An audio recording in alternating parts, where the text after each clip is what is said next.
Hello, my friends. Welcome back to Daily English Through Story, your place to learn English through inspiring stories that help you grow. Today, we start a special story called Choose Your Friends Wisely. This story is written in simple English, so you can listen, understand, and learn new words easily.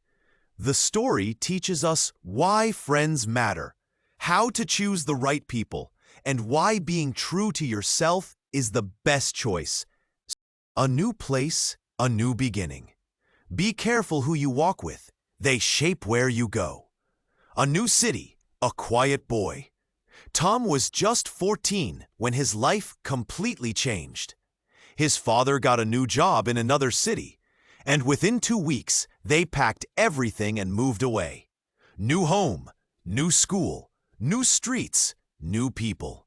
Tom didn't say much. He wasn't angry, but he wasn't excited either. He missed his old friends, his old school, and the park where he used to ride his bike every afternoon. When he walked into his new school for the first time, everything felt big and unfamiliar. The hallways were longer. The classrooms were louder.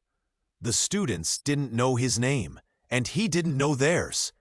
During lunch, he sat alone with a sandwich and a juice box, watching everyone talk and laugh in groups.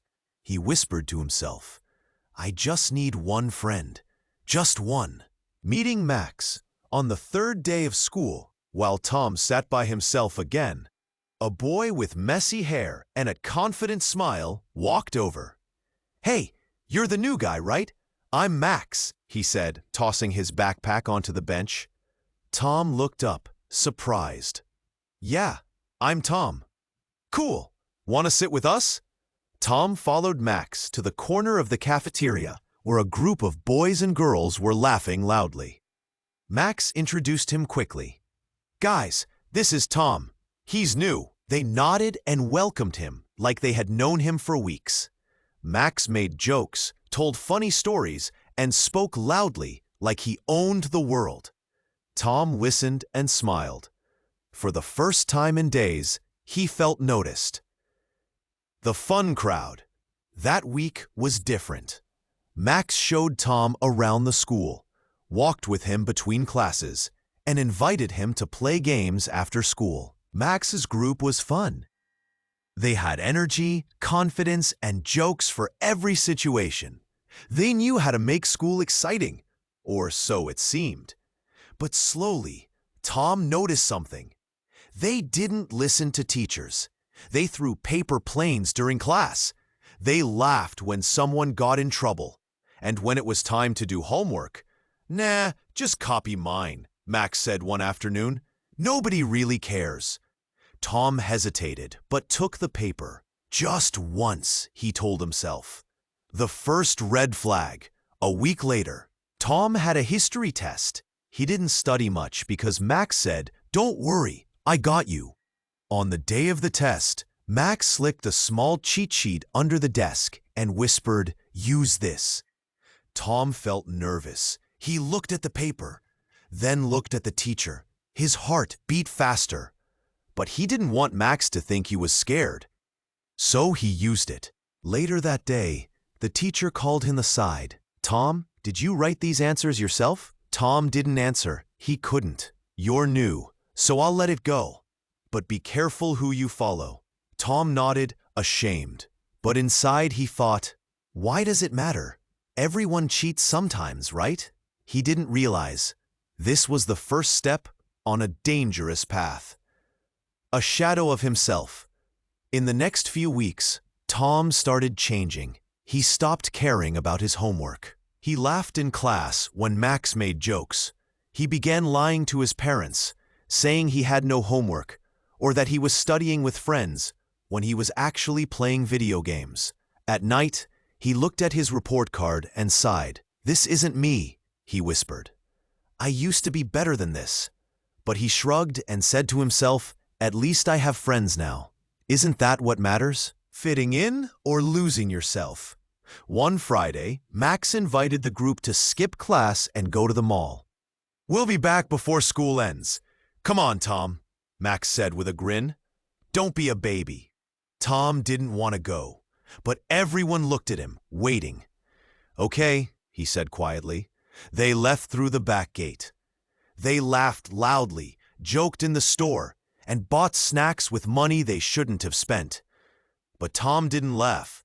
He felt cold inside. He knew his parents wouldn't be proud. He knew his old self wouldn't approve. That night, his mom asked, "How was school?" "Fine," Tom said, but it was a lie. And he felt it, falling fast. The next week, Tom got his test results. Math, 42%. Science, 38%. English, 51%. He looked at the paper in silence. His hands shook. His heart sank. At dinner, he couldn't eat. His dad looked at him and asked, "Tom, are you okay?" Tom nodded, but his eyes were full of shame. In his room, he looked at old photos from his old school. He saw a picture of himself holding a certificate. "Top Student of the Year," it said. What happened to me, he wondered. But the next day, he followed Max again. Why? Because being alone felt worse than being wrong. A new face. One day in the library, Tom saw a quiet boy sitting alone, reading a big science book. He looked familiar, maybe from his class. The boy had neat hair, a calm face, and a kind smile. Tom walked closer. "Hi, I'm Tom," he said. The boy looked up. "Hi, I'm Adam." "What are you reading?" Tom asked. "Biology. I want to be a doctor." Tom laughed a little. "Wow, that's serious." Adam smiled. "It's my dream. What's yours?" Tom didn't know what to say. He hadn't thought about his dream in weeks, maybe months. They talked for a while, about books, about school, about life. It felt different. No loud jokes, no skipping class, just honesty, peace, a different friendship. The next day, Tom sat with Adam again. They studied together. Adam helped him with math. Tom shared his English notes. It felt good, real. Max saw them from across the room and rolled his eyes. Later, he asked Tom, "You're hanging out with the nerd now?" Tom didn't reply. Inside, something had changed. The change begins. Tom started studying more. He stayed in class. He asked questions. His grades slowly began to rise. Adam never judged him. He only helped. One day, Tom asked, "Don't you get tired of always working hard?" Adam smiled. "Sometimes, but my dream is bigger than my comfort." That line hit Tom like a wave. His dream.